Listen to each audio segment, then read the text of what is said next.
चल लिया। हाँ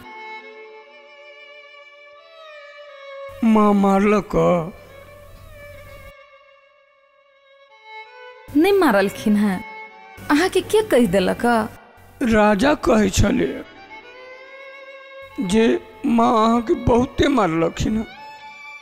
नहीं मारलखिन है, ओहने एक राती झोंटा पकड़ लेलखिन है।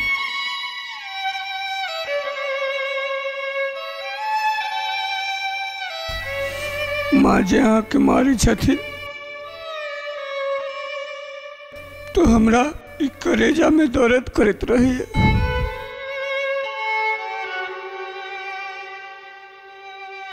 माँ ही तो छोड़ दी, दोसर गोरा रहती ना तो कपारे फोड़ दी।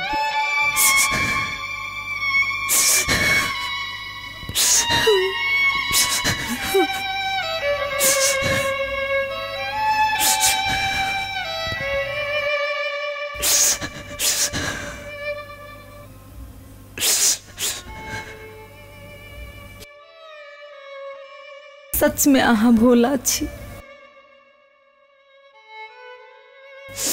हम ठीक छी, अहाँ हमर चिंता नहीं करू। राजा बुआ के जे कन्या आते तो देखबे सब ठीक भ जते। लादा के बियाह होते? हाँ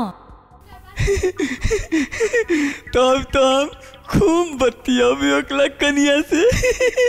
धत उ अहाँ के भावो लगथिन, आ भावो से कोनो लोग भजले या उ त अहाँ के देखते मुंह झाँप लेथिन।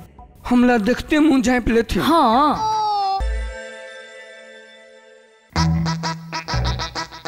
ये की भेल? बाजू ना, ये की भेल?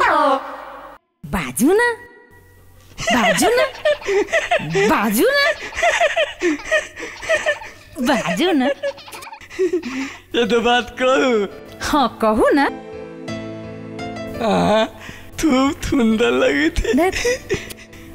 ते देते तेना दुन मन तो लिया।